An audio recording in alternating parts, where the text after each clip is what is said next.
Welcome to Blooming Wildwood Homestead.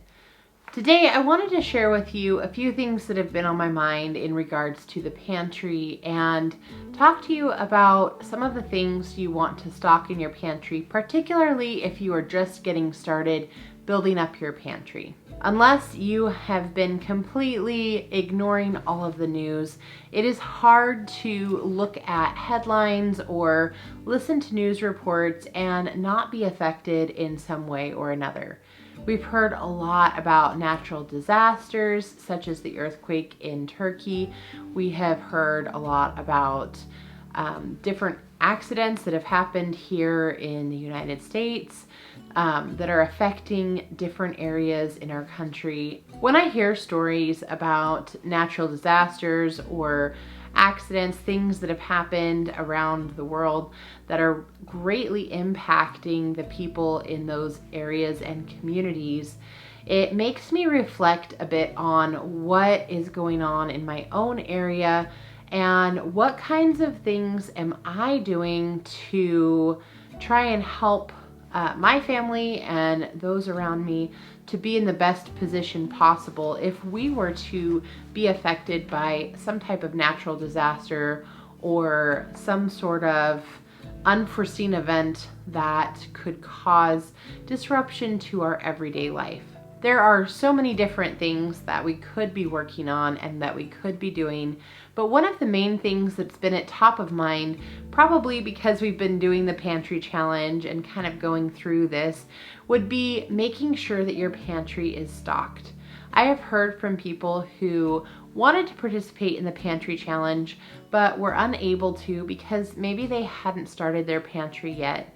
I also have friends and family who are trying to take some steps to get a pantry started and trying to take some steps to have some things on hand in case we were affected by some sort of life-changing event here in our area. Now, when I say life-changing event, it could be any multitude of things. It could be a natural disaster, it could be the loss of a job, it could be an illness, it could just be some type of weather event, or who really knows, right? We don't know exactly what could happen that could just disrupt our supply chain or our way of life as we know it. Sometimes thinking about things like that can be overwhelming. However, I do know that having a pantry that is fully stocked can help to bring some peace of mind, since you know you have some of the basic staples that you need to keep things running in your household. So we're going to break this up into two different segments. Today we'll talk about some of the staples that you can keep on your shelf that you're maybe purchasing from outside sources. And in our next video, we will talk a little bit about some of the things that you can grow on your homestead or farm so that you can put that aside and preserve that food to add to your pantry or freezer. If you've never started stocking your pantry, you might be wondering where it is that you should start. Many different people are going to have a different opinion or idea based on their own circumstances and needs. Today we're going to talk about a few items that I feel you should have on hand. These are staples that will give you a wide variety of options when it comes to things that you can make and meals that you can prepare so that you have that variety and stability in your food supply. I've kind of broken these into different sections based upon kind of their overarching theme. The first area is baking supplies. You definitely want to have some things on hand so that you can do some baking, such as making bread, biscuits, muffins, some of those filler types of items that are going to be very complementary to the other things that you have in your pantry. So under this category, you want to look at having some flour, sugar, baking powder, baking soda, salt. Those would be some of your basic baking items. Yeast and sourdough would also be important for some of your bread baking. These are just some of the basics that can get you started in the baking category. One thing I forgot to mention under the baking items was honey. That's something that you also want to make sure that you have on hand, as it's not going to go bad. It'll be something that lasts you for quite a while. And honey has a lot of different uses besides just baking. You can use it for a soothing tea if you are ill, and you can use it for other medicinal type things. And so honey is just a great thing to have on hand as well. You will want to have oils and vinegars on hand. Oils and fats are needed for both cooking and baking. Olive oil is kind of a staple for me. I like to have plain olive oil for sure. And then kind of an extra would be to have different infused olive oils, such as rosemary or garlic, just to add a nice flavor. But you definitely want to have some sort of basic olive oil to get started with. Some people enjoy adding coconut oil to the mix. Coconut oil can be used for both baking, cooking, and also for some different things that you might make, such as toothpaste or things like that. So coconut oil can also be a nice addition to the pantry. Butter is always something that we like to have on hand. If you have regular butter, it will need to be stored in the freezer. However, if you have some canned butter or ghee, that might be something that you can keep on the shelf and would be nice options for adding to your baked items or using in cooking. You'll want different kinds of vinegars. Having an apple cider vinegar is going to just be a nice addition. I like to keep some of the Heinz apple cider vinegar on hand so that I have that for canning purposes. I use that when it comes to making the brines for pickles or dilly beans. And then it's nice to also have some of the apple cider vinegar with the mother. If you want to add that for digestive aids, you can mix that together with a bit of olive oil and you have a nice dressing that you can use for salads and things like that. Of course, balsamic vinegar is also a great addition, and I use that frequently for salad dressings and things as well.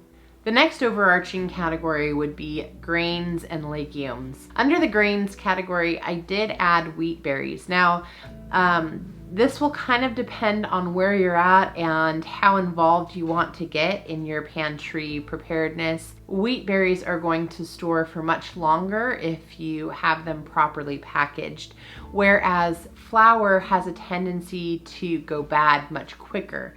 So if you know that you're going to be doing a lot of baking and this is an area that you want to have more long-term storage with, you might want to consider stocking up on wheat berries, but then you'll also have to have a grinder on hand in order to make sure that those wheat berries are usable once you're ready to bake with them. If you have a grinder, corn can be a great addition as well, so that you can grind your own cornmeal. You can use cornmeal on the bottom of pizza crusts or for crackers, any of those kinds of items that just need a little layer on your baking sheet before you put them in the oven. That's going to help them not to stick and also adds a nice little extra crunch to some of those items that you're baking. Rice is another item that has a great shelf life and also can be used to add to many different dishes, just to kind of stretch them out and make them go a little bit further. Along with those items would be beans, and I like to keep a variety of beans on hand just depending on what it is that I'm doing.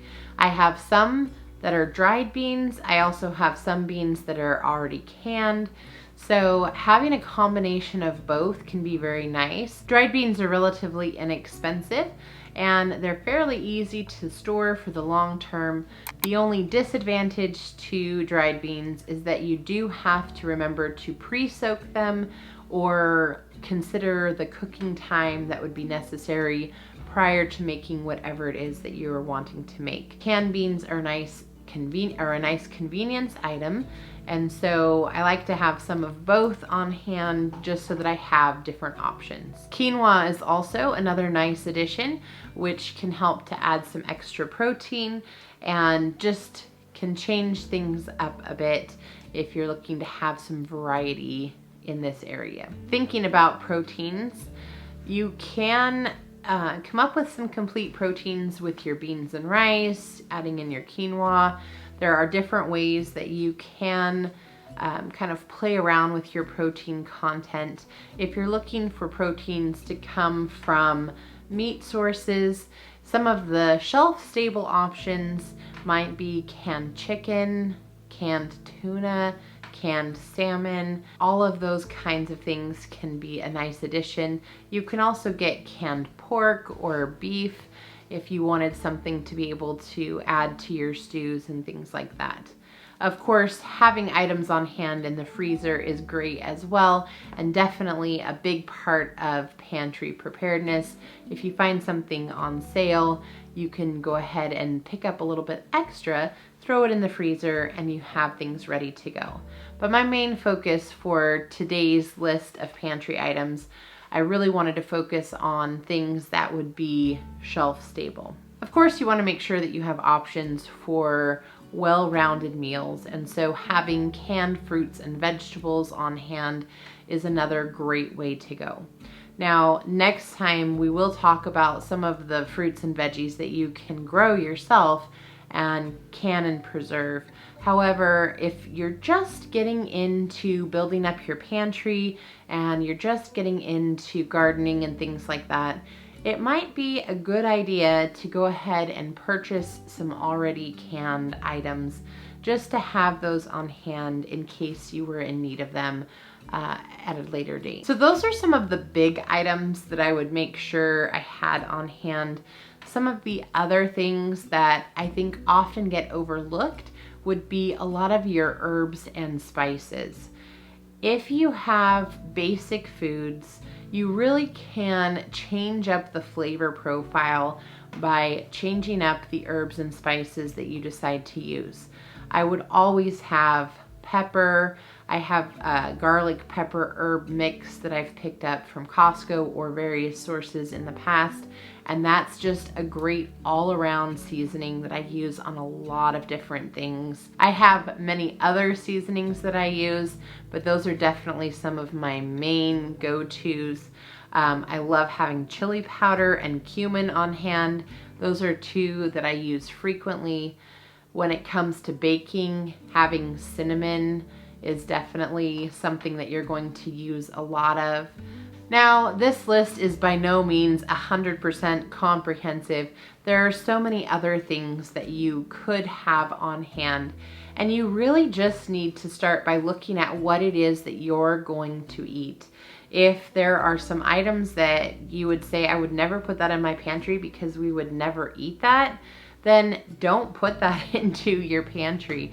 You want to keep things in your pantry that you know you love and enjoy, and you want to keep things in your pantry that you know you can make a wide variety of meals from those ingredients. That's going to make your pantry the most useful. I hope this video has been helpful to you.